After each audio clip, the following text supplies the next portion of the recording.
So the last time I believe we started with hidden word number 15 and ended up reading through a long string of hidden words, as well as reading some quotations having to do with divine love. And I wanted to go back to number 15 because I feel like, although, as we talked about in the first session, the hidden words don't have an intrinsic order, they were literally revealed on a single, like the Arabic hidden words were revealed onto a single large sheet in all directions, sort of cast down on the paper. But of course, the manuscripts of the hidden words, as they were hand copied and later published, very early on took on a sort of canonical order. And we don't know anything about how that canonical order was established, whether it was Baha'u'llah himself who decided this was the ordering, or whether it was just, the scribe who wrote it down and it ended up being the order. And so we can't assume anything necessarily in the order in terms of Baha'u'llah trying to tell us something as we read through the hidden words. But that being said, one can see as one reads through certain groupings of topics, which can be a helpful way of navigating through the hidden words, so that it isn't just, in the case of the Arabic hidden words, it isn't just 71 separate thoughts, but you can kind of think of these thoughts as clustered a bit.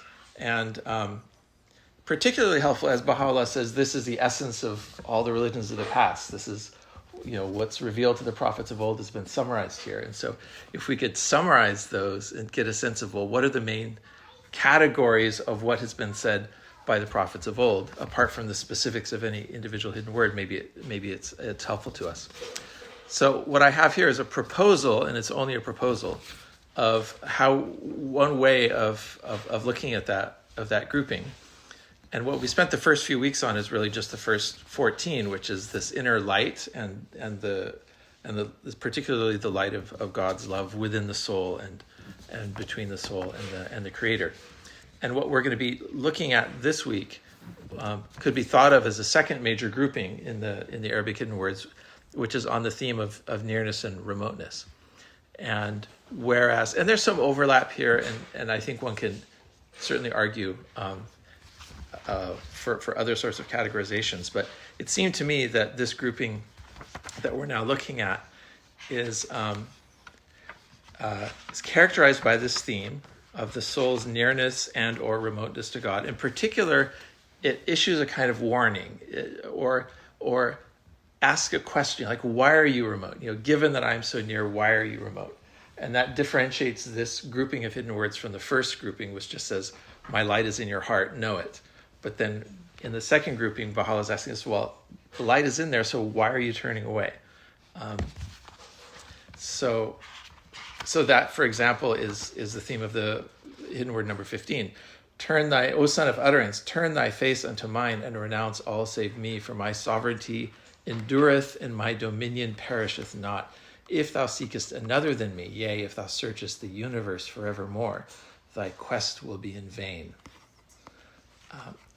And I hadn't thought of this until reading it again today. Of course, every time you read the hidden word, something else comes out. But it seems to echo a bit hidden word number 1. Baha'u'llah is saying, turn your face unto mine, renounce all save me, for my sovereignty endureth, and my dominion perisheth not. So compare that to the first hidden word, where Baha'u'llah says, possess a pure, kindly, and radiant heart, that thine may be a sovereignty, ancient, imperishable, and everlasting. And one thing we were talking about as we were discussing the first hidden word a few weeks back was, whose sovereignty are we talking about? Is Baha'u'llah saying, if you possess this pure, kindly, radiant heart, then I'll put this crown of sovereignty on your head, and you will be immortal. You, the lowly creature, with the soul. Or is Baha'u'llah saying, when you possess this pure, kindly, and radiant heart that's totally emptied out of the ego, then it takes on the character of the sovereignty of the divine, which is a bit of a different way of thinking about it. In that case, your sovereignty is really God's sovereignty, which is shining through you. The self disappears, dissolves, and what's left is that light shining within the heart, which is kind of the theme of many of these first hidden words. So maybe in support of that reading of it would be this hidden word number 15, where Baha'u'llah says, "My sovereignty endureth, and my dominion perisheth not." That's the sovereignty that, the only sovereignty that exists is that sovereignty of God. So in the first hidden word, where Baha'u'llah is promising us this sovereignty, ancient, imperishable, and everlasting, it's really God's sovereignty that he's promising us. Then one could ask the question, well, what's the difference? What's really the difference between in spiritual posture is there a difference in the world and how we would act in the world if we saw ourselves as being immortalized through our spiritual, by being spiritual, or whether we saw ourselves as dissolving and becoming a hollow reed through which the light of the divine shines, which is us but not us at the same time? Would that be like a different, would it feel different to live in a world in which we thought of it that way instead of the other way? Is that a question? It's a question, yeah. That you wanted a response? Or Yeah. Is this a rhetorical question? It's not a rhetorical question. I mean, I wonder sometimes if going off on, the spiritual distinction between this and that, which all exists in this plane up there, it doesn't, does it matter in this world whether we, I guess to rephrase the question, does it matter if we live, if we move and act in this world as though we ourselves were the ultimate object of the spiritual path, or if we moved and acted in the world as though the goal of the spiritual journey was the annihilation of self, so that the light of the singular light of God shines through. Well, the seventh valley is the annihilation of self. True. So, as your spiritual journey, that's an allegory to your spiritual journey, that would be the object. And and throughout it all is to not, who is the other than me? Where do you search universes? Other than me would be the self. So it is the process of finding the will of God. And how do you find the will of God? You have to find the source of law for the universe. And the source of law is expressed through the manifestations of God, who gives us the laws. Because sovereignty is that is the core base of where is the basis of authority that establishes the law that governs the universe. You were going to say something, Ella?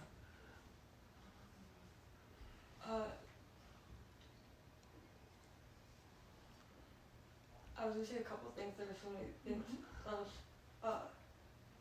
What is the definition of sovereignty exactly? I studied that when I was in law school and before that, and because I studied Indian law, and that sovereignty is a huge, tribal sovereignty is a huge thing. The concept of sovereignty is that where is the source of authority that establishes the law? So you look in our system, you might say, oh, it's Congress. Well, no, where does Congress get its authority? So you have to keep diving deeper and deeper. And it's the Constitution. Well, what's the Constitution? Well, it's we the people, So essentially, in the American form of government, the true sovereign, the source of the law is not a king, like it would be in a monarchy, but the people that gather and form the Constitution, because all authority comes through the Constitution. So it's a consent, and we the people depends on the consent of the governed. So it's the people who consent to be governed by this law that gives the basis authority of the sovereign. I see. It's like so the U.S. Constitution is it's like that middle part is not the Constitution itself, but like the people being affected. Yeah. Or and sovereignty. Okay. I see. Yeah, it's by and where does the Constitution get its authority? Why should we follow the Constitution? And it's in the beginning phrases of "we the people have formed a government."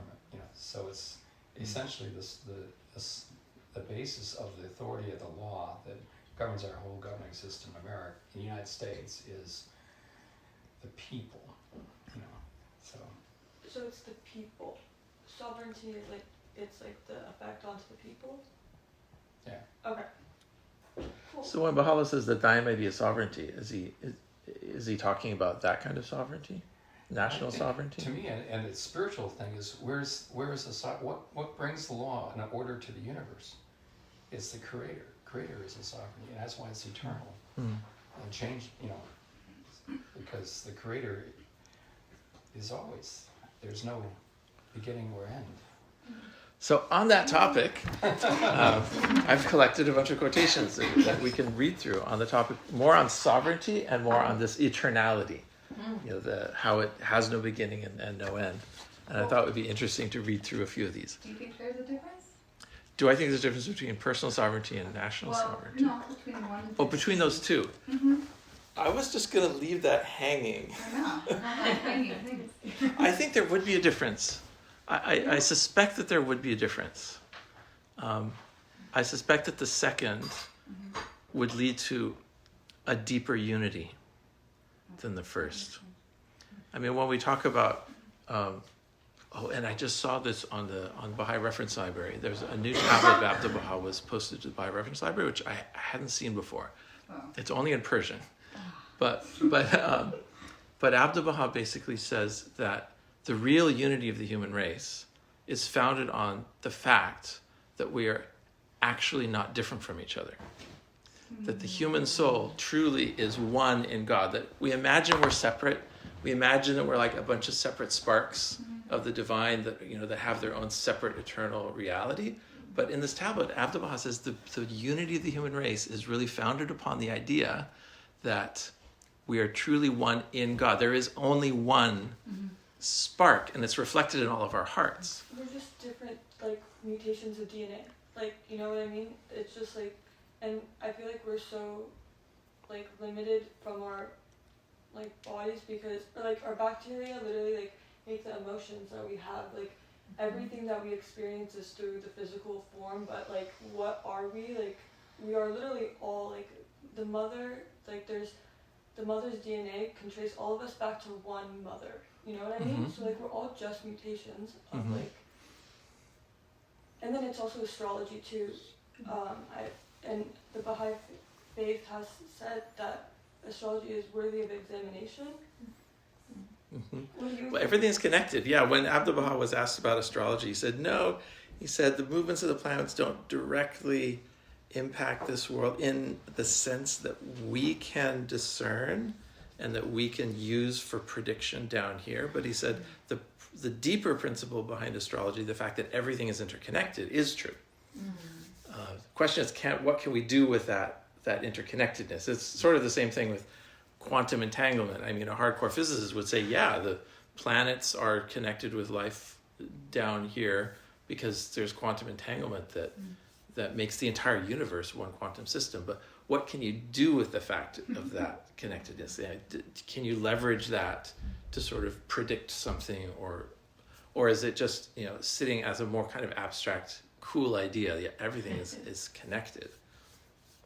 But let's read through this and then talk, because so I mentioned Hidden Word 1 and 15 as maybe talking to each other a bit, you know, referring to this idea of sovereignty and locating that sovereignty somewhere. So we have also in the Persian Hidden Words, so we're anticipating, I guess, a few weeks from now, Persian Hidden Word number 41, Baha'u'llah says, O son of my handmaid, didst thou behold immortal sovereignty, thou wouldst strive to pass from this fleeting world, but to conceal the one from thee and to reveal the other is a mystery which none but the pure in heart can comprehend. What's the other? The one, I assume the one would be immortal sovereignty and the other would be earthly sovereignty, but it isn't spelled out. The You have to fleeting kind world of, versus the more immortal sovereignty. yeah. The, you know, whatever we call sovereignty in this fleeting world. I just want to declare that this last phrase that none but the pure in heart can comprehend. Purity makes me think of perfection. Perfection makes me think of impossibility. And I have become in recent years more and more comfortable with the grounding of my faith being, I don't understand. So when you ask about the definition of sovereignty, I'm like, well, there's the legal definition, and then there's the constitutional definition, and then there's whatever individual hearts, and what God is meaning by this word. I think Baha'u'llah was also comfortable with a great deal of ambiguity in areas which we might be surprised. We might think, oh, there's a clear answer here, but there isn't always a clear answer. A great example of this is when Manakshi Sahib, a friend of Baha'u'llah from the Baghdad years, asks him about what's the right way of thinking about schools of thought about God and the universe. And he says to Baha'u'llah, there's 4 of these schools of thought. Tell me which one is the correct school of thought. And he lists out theism, pantheism, deism, and atheism. He doesn't give them by those names. That's effectively what he says. He says, which of these is correct? And you think, well, here's where Baha'u'llah can resolve, provide clarity, say, no, this is right and those are wrong. But he doesn't do that. He says one is closer to the fear of God, but then it goes on and says every one of these schools of thought has some truth behind it. There's a justification for each one of these 4 schools. And so I think a degree of ambiguity is baked in to the Baha'i teachings in a way that I think is wonderful, because that's the world we live in. The irreducible diversity of the world we live in, we're not going to reduce it to one way of thinking. It's simply not going to happen. People might have thought in the past that you could do that by having one religion to rule them all, one dogma to rule them all that's correct and infallible and divine, and everyone's going to eventually sign on. Baha'u'llah realized that's not the case. He realized, as did Rumi, that there are as many paths to God as there are breaths of the creatures, and that necessarily puts us in a state of having to be comfortable with ambiguity, having to be comfortable with not knowing the answer, not having a clear. And the humility to believe that you could be wrong. Yeah. Why don't we read through these? Most of the others on this section 1 are on this topic of the beginning and the end being one, and time doesn't exist in relation to God, and so forth. So more on the enduring sovereignty, I suppose. But maybe we just go around and read these and marinate in them. And if you want to comment or jump in with a comment, feel free. Otherwise, we'll just kind of read through this section. For God, the beginning and the end are one and the same. Similarly, the reckoning of days, weeks, months, and years, of yesterday and today, is made with respect to the earth.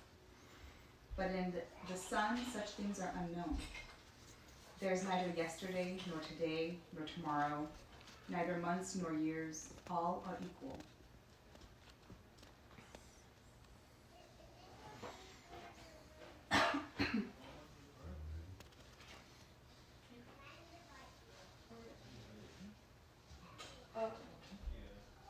The kingdom is not a material location, but is sanctified above time and place. It is a spiritual realm, a divine world, and it is the seat of sovereignty of the Almighty Lord. It is exalted above bodies and all that is corporeal, and it is freed and sanctified from the idle conjectures of men. For to be confined to a place is characteristic of bodies and not spirits. Time and place encompass the body, not the mind and the soul. The spirit has no place. It is a placeless reality, and for the spirit, earth, and heaven are the same.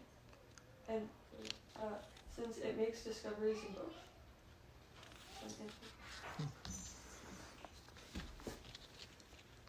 Every time I'm reminded of thee and mused on thy virtue, I'm seized with such ecstasies that I'm so enravished by thee that I find myself unable to make mention of thy name and to extol thee. I'm carried back to such heights that I recognize myself to be the same as the remembrance of thee in thy realm, and the essence of thy praise among thy servants, as long as that self endureth.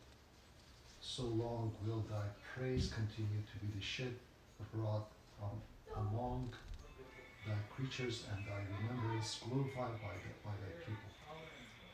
Every man endued with those insight among thy servants is persuaded that myself liveth eternally and can never perish, inasmuch as remembrance of thee is eternal and will endure as long as thine own self endureth.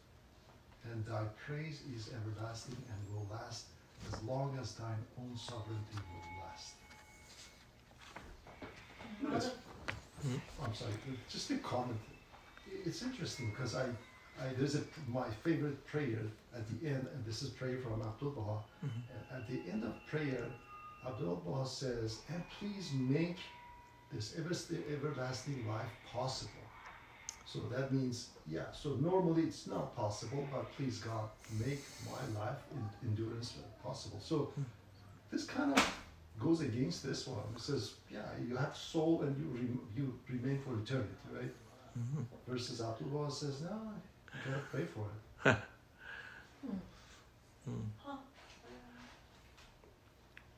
I don't know which one is right. Do you? I don't. I think that he's saying that maybe asking is a better way to do it, because if you've watched like The Secret or like just manifesting techniques, like asking the universe is a really important way, and it's like of manifest. Mm-hmm. Of literally like pray, you know. But this is it endures for eternity. He says, I recognize myself to be the same as the remembrance of thee in thy realm. It's easy to read through that or read past it, but it seems to me Baha'u'llah is saying here something very similar to what the Bab said in another place, where he says that the remembrance, the Bab dwells a lot on this idea of remembrance, and he says the soul or self is a mode of the divine remembrance. It's another way of taking our concept of us as some separate element of reality and kind of translating it into something which is much more closely associated with the divine. Like, we think it's a separate spark, but really these are all just reflections of one candle, in different mirrors, but the light is the same.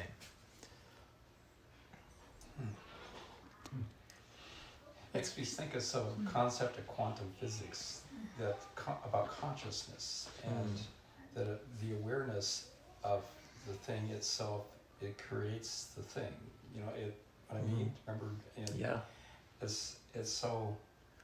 If one is conscious of your true station, then you have a remembrance of the Creator, because God created you to be this soul that would praise the Creator. So that's how your remembrance of God is by the consciousness that you have of who you really are, which is that drop in the ocean. Astrology is where I find to be able to connect in my most highest calling. But what you were saying is so true, and I believe that wholeheartedly.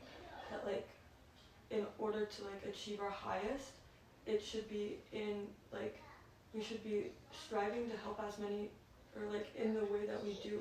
We have to serve, and then however we get there is everything that we enjoy and everything that feels good to us, and we intuitively know that it's our path, and knowing ourselves is the most important part. Your true self. Your true self. Yeah. What is that defined? Or what do you mean? Pure consciousness. True consciousness and who you really are, which is not a false idea of yourself, which would be reflected by the ego that thinks it's got a separate existence from God. I don't need God. that kind of thing, that's false. And it tries to reflect that. It'll be, in the next world, when that is clear reality, then it's has no existence. That thought has no existence. So. Well, this quote too, right? He says, "I recognize myself to be the remembrance, the same as the remembrance of thee in thy realm." Right. So, I think it's hard when you use the word self too, because we all think individually ourselves. But I think in this quote, he's pulling it back. He's like, myself is just the remembrance of thee in thy realm, and that self is the one that's eternal and everlasting and enduring. Right. I see. That makes a lot of sense. Let's keep going with in the world of God. In the world of God, there is no past, present, or future. All of these are one. So when Christ said, "In the beginning was the Word," he meant that it was, is, and shall be, for in the world of God there is no time. In the presence of God there is no past, present, or future. There is an eternal now.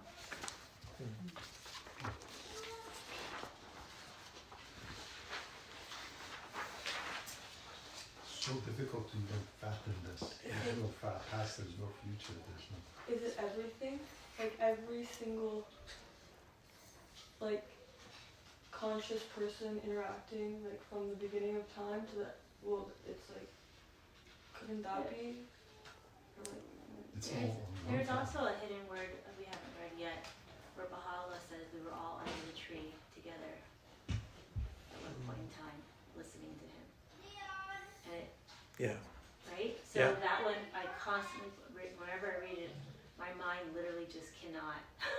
Yeah. Like, it's one of Yeah. those, we have all been together. What does that mean? Yeah. You know? But at like, the same time, it's like soul is not created till conception. Which one is it? right. Are But we created eternity, conception, or we've always existed on this tree? yeah. One suspects that at some level, time is an illusion. Right. I was just listening to like a snippet of a talk by Alan Watt where he takes this phrase, the eternal now, which I was happy to find in a pilgrim note, but happy to find Abdu'l-Baha saying something like that. There's only the eternal now. And Alan Watt was talking about the eternal now and saying that's the meaning of the Hindu conception of Maya, which is often translated as the veil of the world. He said the veil of the world is partly the veil that yesterday and today and tomorrow are all separate things. But from one spiritual perspective, there is only one eternal moment.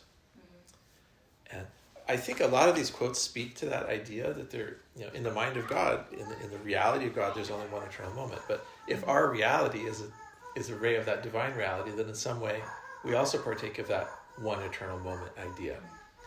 But then it's so manifestly not the way we actually live in the world. I mean, I'm going to wake up tomorrow and it's going to be a different day than yesterday. And I can model the world really well as consisting of a sequence of events, some of which have not yet happened and some of which have happened. I mean, that modeling of reality seems to work really well. So when someone comes at you and says, no, all of this is an illusion, what do you make of that? I mean, a lot of people, and the sort of the Western response is just dismiss it. This is just Eastern mysticism. This is just nonsense. Look at the world we actually inhabit, and thinking of time as an existing thing, and thinking of actions in a sequence of time is good enough for us. So why? What's the benefit? What I'm driving at is the question: what is the benefit of conceiving of time as an illusion? How would that change the way we operate in the world? What's the cash value of to use William James's idea? What's the cash value of it? No anxiety, like anxietyless, because you trust. If it's meant to be, it's happened. You just have to stay present. No fear. That's a great way. That's a great answer. Yeah, it takes away the We're not anxiety. trapped by our past, what we think of as our past. Mm-hmm. One can always make a new decision. That'd Yeah. be a value of that. To say, That's true. be able to remove yourself from entanglements of prejudice or the things that have, I can't do this because of what has happened in the past, or if you focus on the past, or what you perceive of the past. I mean, if you think the past is reality, Yeah. just talk You're to a bunch confined of by it. historians. They Yeah. all have a different version of that past. You know, it's past is then what you have decided that you're going to remember. It becomes a mental straitjacket. Yeah. If you only live in the eternal now, then every choice you make is is an uninhibited choice. It's truly Right. free. true. Like mindfulness principles. That's great. This is good stuff. All right. The Let's keep knowledge going. of a thing is not the cause of its occurrence.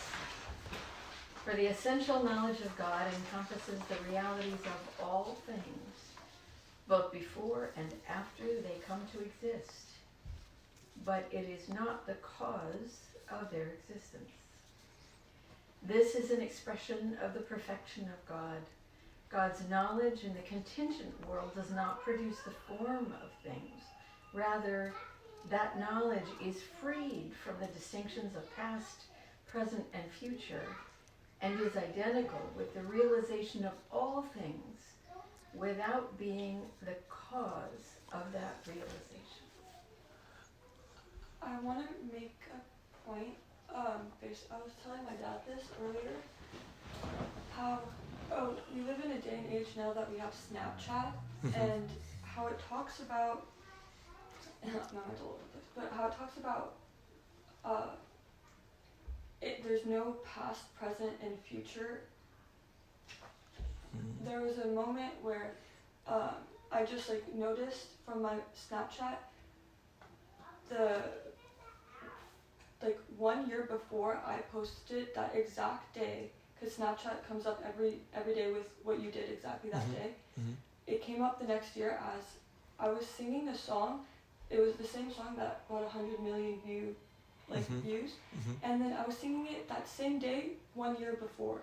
That so it's like an intuition sort of, or the time is fluid. I don't think time is and we've all experienced moments like that, and it's just now that we're being able to, or we're able to record it and capture it, and so it just it's a feeling. It's like we can feel the other world, you know what I mean? But we can't truly feel it because we but we can do you know? Yeah, I just time is fluid. It's not. It doesn't exist. It's Well, yeah, in one sense, Snapchat proves that time exists because you can look at the thing that But it doesn't mean. happened last year. And there's a reminder that last year you Yeah, were doing there's this. No, but it wasn't like that. So you've really felt, it gave you an intuition of the sort of infinite compressibility of time when you sort of see what happened last year, and it seems very present to you. Is that what you're saying? I'm how is it that it wasn't 1 year, it was 3 years. I have it, or 2 years before that. That on that exact day I was singing this song, and I took a video, I was so excited. And then 3 years later, or 2 years later, or 1 year later, I don't think it was one because it was 2 years, I'm pretty sure I have it. That same day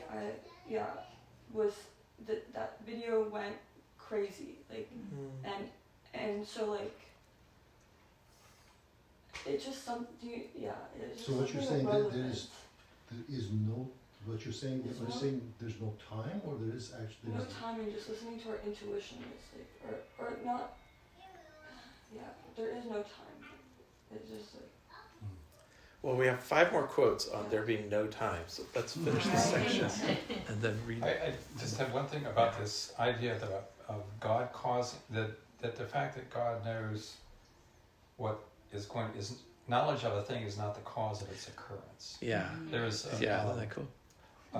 Abdu'l-Baha had a story to illustrate that. And he talked about a horse race. I think there was a black horse, a white horse, and a red horse or something. And what the spectator could see was through a knothole. And they were sure, I don't remember which color was going to win, but one of them was going to win. And no, God said, no, this so-and-so is going to win. Because vision was not limited by the knothole. And the fact that God could say which horse was going to win that race wasn't the reason that horse won the race. The fact that God knows which one is going to win the race is because of his omniscience and vision of it.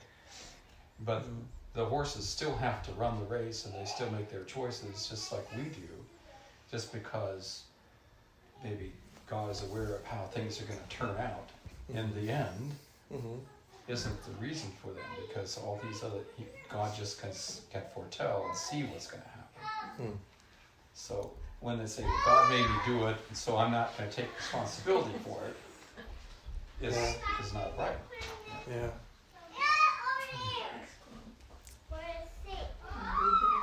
First thing I'm to the next emanate, one. yeah.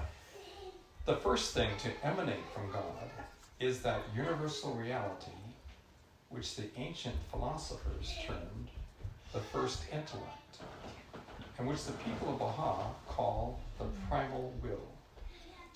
This emanation, with respect to its action in the world of God, is not limited by either time or place, and has neither beginning nor end. For in relation to God, the beginning and the end are one and the same. The pre-existence of God is both essential and temporal, while the origination of the contingent world is essential but not temporal. As we have already explained another day at a table, though the first intellect is without beginning, this does not mean that it shares in the pre-existence of God. For in relation to the existence of God, the existence of that universal reality is mere nothingness. It cannot even be said to exist, let alone to partake of the pre-existence of God. If this quote does anything, I think it just tells us how our minds explode when Yeah. we try to consider things like causality in an atemporal framework. It's like words seem to lose their usual meanings, and you're spinning out in a space where you don't know what the foundation is. Yeah, I'm saying this and I have no idea what he just said. Yeah. The transcendent word of God is sanctified beyond time. The past, the present, and the future are all equal in relation to God. Yesterday, today, and tomorrow do not exist in the Son. The reality of Christ, who is the Word of God, undoubtedly precedes all created things in essence, in attributes, and in distinction. Before appearing in human form, the Word of God was in a state of utmost sanctity and glory, abiding in perfect beauty and splendor in the height of its majesty. In the beginning was the Word, and the Word was with God, and the Word was God. The same was in the beginning with God. All things were made by him, and without him was not anything made that was made. In him was life, and the life was the light of men. And the light shineth in darkness, and the darkness comprehended it not. John. This is what I was remembering as we were reading. I think I know I memorized this at one point in my life. Well, I can continue. This statement, John The first. first colon, 1, yeah, I was kidding. It's brief, but replete with the greatest meanings.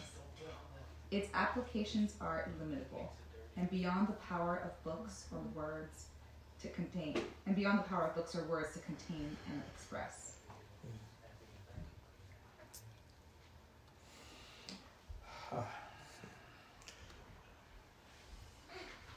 Ella, do you want to read the last one? Sure. It was you, God, who made that very time, nor could any periods of time pass by before you made them. But if no time existed before heaven and earth, why did they ask what you were doing then? There was no then, when there was no time.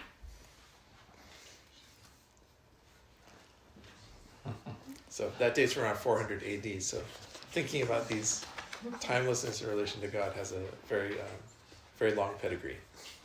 So let's go. So this is really all kind of further to hidden word number 15. So let's read also 16 through 24, because those all capture this, I think, similar theme of nearness and remoteness. And then we have a smaller number of quotations on that theme of nearness and remoteness before we finish for the evening. O Son of Light, forget all save me and commune with my spirit. This is of the essence of my command. Therefore, turn unto it.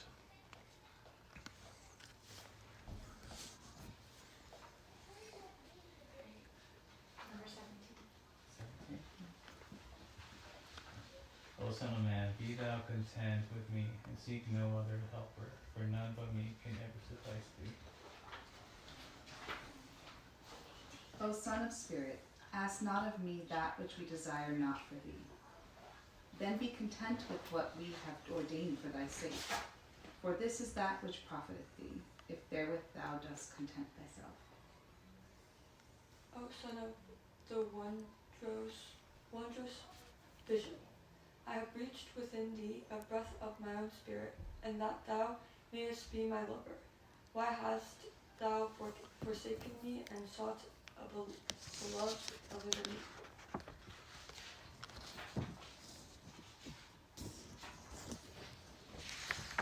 O Son of Spirit, my claim on thee is great, it cannot be forgotten. My grace to thee is plenteous, it cannot be veiled. My love has made in thee is its home, it cannot be concealed. My light is manifest to thee, it cannot be obscured. O Son of Man, upon the tree of effulgence glory I have hung from thee the choicest fruits. Wherefore hast thou turned away and contented thyself with that which is less good? Return then unto that which is better for thee in the realm on high.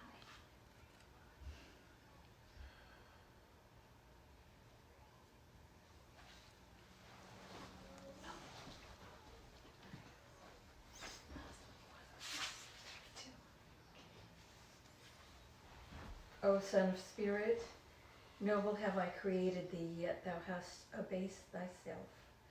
Rise then unto that for which thou wast created.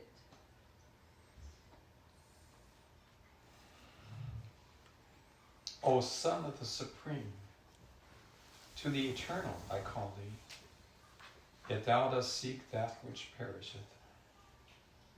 What hath made thee turn away from our desire and seek thine own? O Son of Man, transgress not thy limits, nor claim that which beseemeth thee not. Prostrate thyself before the countenance of thy God, the Lord of might and power.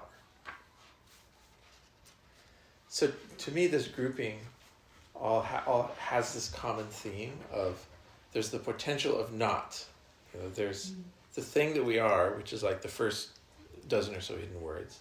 And then in this next dozen hidden words, it introduces the possibility of the negation of that in various ways. Anyway, that's my attempt at seeing a pattern in what might not necessarily be a pattern, but Finding order. we are pattern-seeking creatures. So this is what you'll get. 20 negates that too, Yes. because it says, "My claim on thee is great; it can't be forgotten. Yes. My grace is plenteous; Yes. it It cannot." negates the negation. Yeah. Yeah, it negates the negation. Yeah. That's true. In other words, don't think too much about it. Yeah. Right? Is what it is. Just don't want to lose anything. Yeah, literally. So further to that idea of nearness versus remoteness, or nearness, the possibility of anti-nearness, we have a few more quotations. This is section 2 in the handout. So why don't we read through those and then open the floor.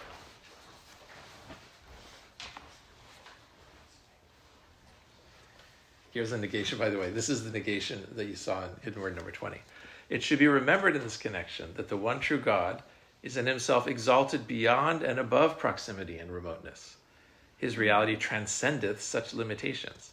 His relationship to his creatures knoweth no degrees. That some are near and others are far is to be ascribed to the manifestations themselves. And whatever time my pen ascribes its glory to any one of thy names, he thinks I can hear the voice of its lamentation and its remoteness from thee, and can recognize its cry because of its separation from thyself. Know thou that every created thing is a sign of the revelation of God. Each according to its capacity is, and will ever remain, a token of the Almighty. Each and every created thing hath, through the act of the divine will, been made a sign of his glory. So pervasive and general is his revelation that nothing whatsoever in the whole universe can be discovered that doth not reflect his splendor. Under such conditions, every consideration of proximity and remoteness is obliterated.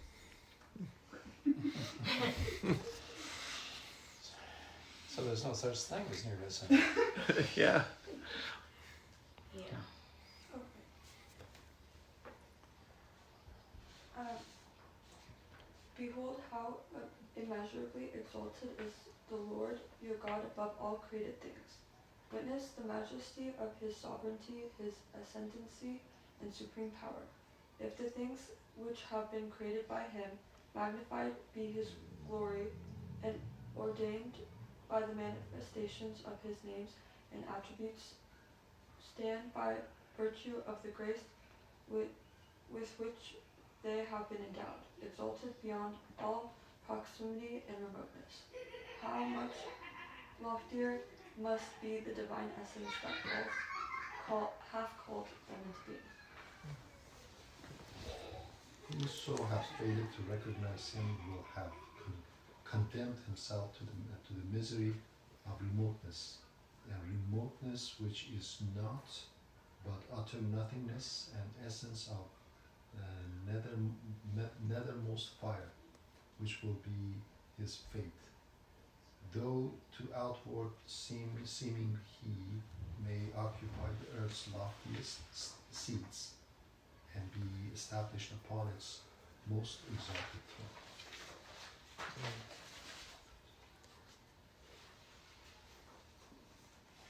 So the last one establishes that there's something at stake with nearness and remoteness. I mean, on the one hand, it's obliterated. On the other hand, one doesn't want to end up in the misery of remoteness. Yes. Sounds bad.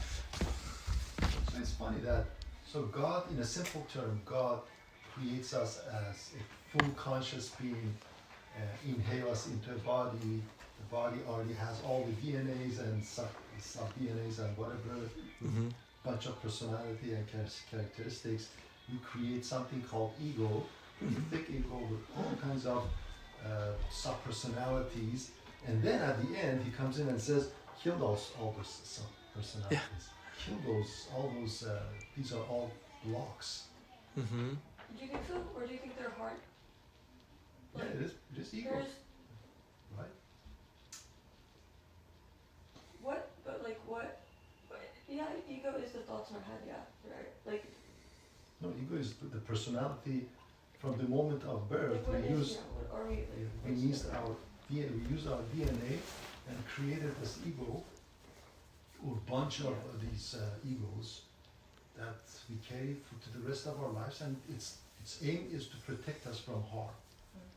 But at the essence, it is a block to that pure consciousness that has been given to us before the time of birth, or So whatever. it's exactly like it is with the chrysalis. You know, the caterpillar forms a chrysalis, and that hard shell protects it from harm.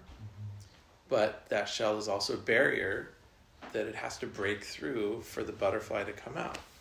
So maybe that's one way of thinking about how, we're born with an ego, and the ego is here for a purpose.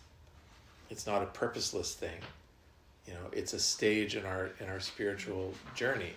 But at the same time, it's a stage that we have to transcend. We have to break out of it because it's confining. And in the end, it'll be the death of us if we don't break out of it. The butterfly has to escape it. From a psychological point of view, the ego is meant to protect our identity, our values, our concepts, even though it often feels like it's Yeah. It's selfish in a sense. It's also meant to protect you. Keeps us from walking out in the middle of the street, you know, in front of traffic. Has all sorts of uses. Self-preservation. Or jump from the building, or Yeah. lions in the bush. And so when is it necessary to break out of? That's the question. When? Yeah. But When- his purpose is, because our purpose is to know and to love God. And he says here that the recognition of him, if you don't recognize him, then you're condemning yourself to remoteness from him.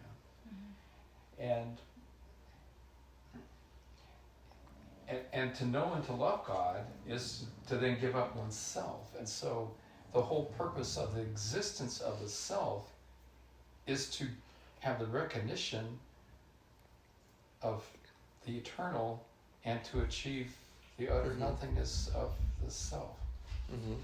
So that's the paradox about it. Paradox is the one has to become many to become one again. Yeah. You know, if as the narrative goes, as the story goes, you know, if God wants to be loved, if that's like the big picture view of the cosmos, God wants to be loved, so he brings creation into being to be loved. There's an Islamic hadith that Abdul Baha wrote a commentary on when he was a teenager. You know, But he can't be loved unless there's the freedom not to love. Right, and he can't be loved unless there's something other than God that he can give love to and that can receive that love in return. But that separateness is in some way an illusion, you know. The separateness, the remoteness, the proximity, all of that is in some way not real. It almost brings you back to another idea from Hindu philosophy. The Hindus got a lot of things right, I think, which is the idea that the universe is a form of play. It's like the divine. This is also I have to give Alan Watts credit for some of these ideas. The divine is almost like playing hide and seek with itself. You know, because it's fun. Because, you know, creation is an expression of joy. It's an expression of the joy of discovery. You know, and that's one way of explaining in Baha'i terms what is the love of God for his own essence. It's that joy of discovery. And so in one way that's one way of looking at what the universe is doing. It's like evolving to a recognition of its own creation point, and in doing so it unites with it. And that's why we have to have an ego. That's why, you know, in one stage of our spiritual development there has to be the formation of something other. I mean, we're hearing the formation of it during class, you know? It happens in the early years. Before that, there is no ego. There's no concept. You know, babies have no concept of this and that. You know, that has to form. And then you become 2 and 3, and it becomes very, very strongly expressed. And then gradually, for the rest of one's life, hopefully it softens and eventually dissolves away. But it's there for a reason. If you can express time to a toddler, I think that would also help you understand the universe. It's like, how do you express yesterday and tomorrow? Yeah. There's no concept of time for his mind. No. Everything is yesterday, and everything is tomorrow. There's no concept, and you don't really think about it until you're like, there is no real. The sun and the moon, and the sun and the moon, like that's the only concept of time that I can explain to a toddler. Did we talk about there's no remoteness, but there's also remoteness thing yet? I know I ran upstairs. Yeah, no, well, it was pointed out that on the one hand, it's all obliterated, but then we end on this point of, you don't want to end up remote. It also makes sense, right? Because it's remoteness and, you're surrounded by something, but if you don't recognize it, you're close to it, but you're not close to it. Yeah. Yeah? Yeah. Which is why the remoteness is entirely a function of your own self and not the thing, not the divine itself. But we're also built to want to know this stuff. Like we're also built to need that remoteness, to need the quality, the need to have that relationships. We're not longing. Yeah, and so maybe that is for the beloved and the beloved, right? But or the loved, I mean, but it's still like in every manifestation they talk about the beloved and the loved, and that desire to constantly want to know.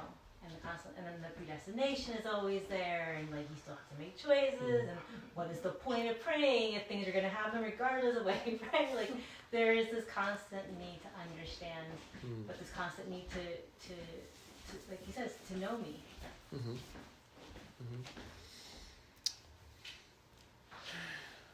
Also, we have a limited amount of time here, between 50 years to 100 years. Yeah. So it takes 20 years to get that ego developed, and so the persistence is to get rid of it, or just dismantle this ego, or break that shell and come out, or you die at the age 80 and automatically that ego goes away, right? What's the rush? Well, the rush is to get out of this world. They never knows. They miss out to account each day for the reckoning. You never know when you're going to be called to give account for your deeds. So. But there is a reason that we have to ponder and wonder these things in this world, so that we are better equipped for the next world. It's like for spiritual limbs and organs, right? Yeah. The baby in the womb develops these body parts that they don't need in the womb, but they're needed in the next world. And I think that the way I see it, at least, is we're trying to develop as much as we possibly can before we're like taken out of this world, where the aspect of free will applies, but also kind of amplifies your own growth in a way that maybe I don't know what that looks like, but I know that it's a special blip in time that doesn't exist. But it's a very short period of time where we have this kind of free will to make these decisions and to develop our spiritual capacities. So what's the purpose of advancing civilization? I think Maybe it's a cause and effect. key. I don't think it's all about the next world. It's about this world.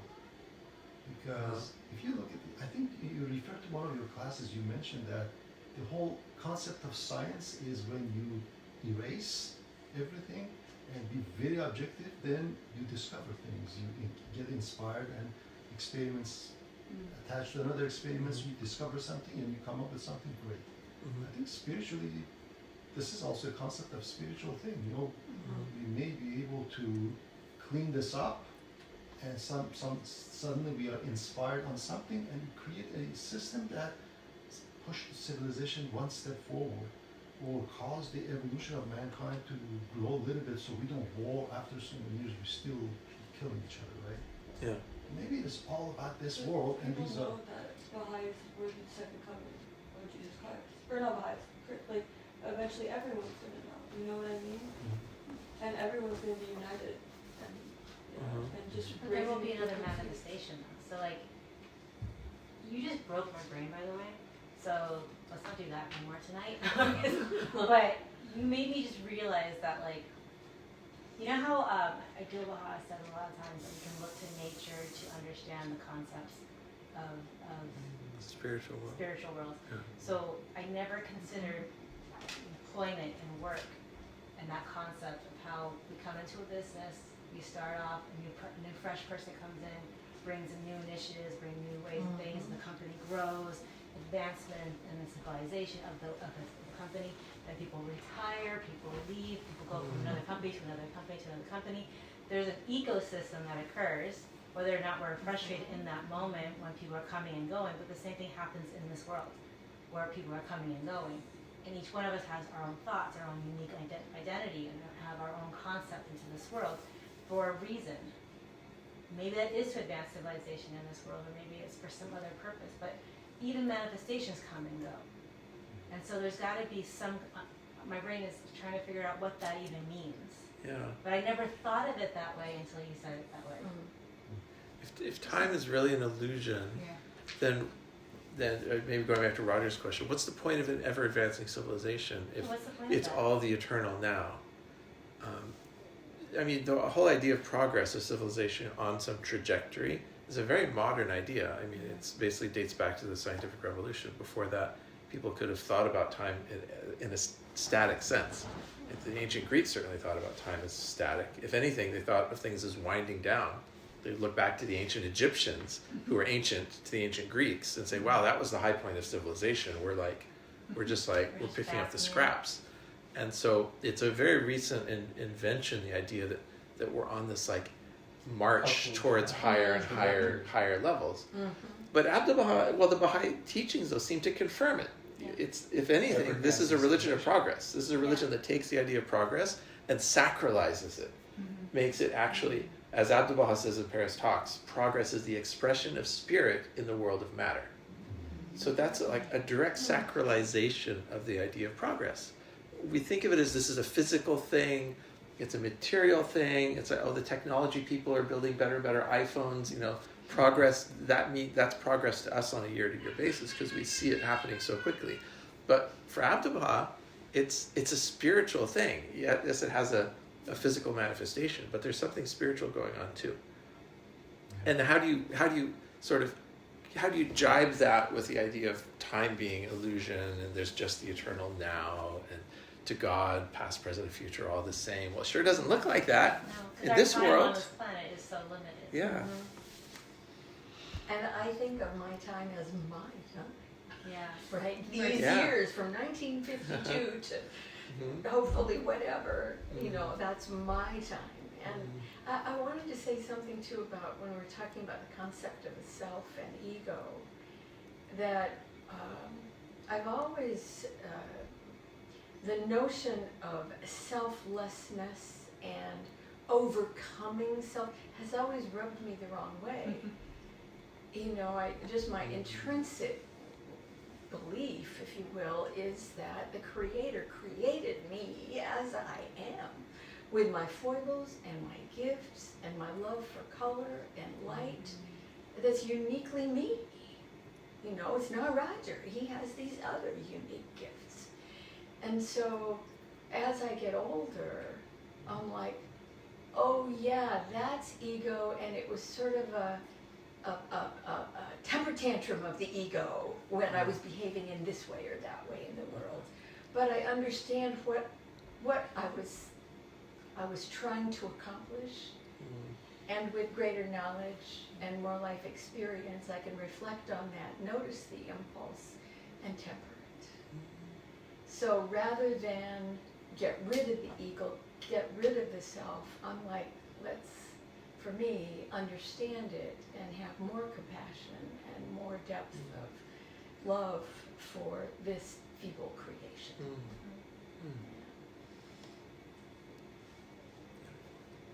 There's this funny Buddhism saying says you carry water and you chop wood and carry water before enlightenment, and you chop wood and carry water after enlightenment. Yeah. So all this stuff, you do it, you just go touch that oneness and just glory and everything, and you come back and still go and have lunch. In Joseph Campbell's famous monomyth, he describes the hero's journey, departing from the village, going into the underworld, having these experiences, being transformed, possibly dying, coming back, and he returns to the village in the end, chopping wood and carrying water. But he's transformed, and so the act of the chopping wood and the carrying of water takes on like a fundamentally different significance through the eyes of the spiritually transformed.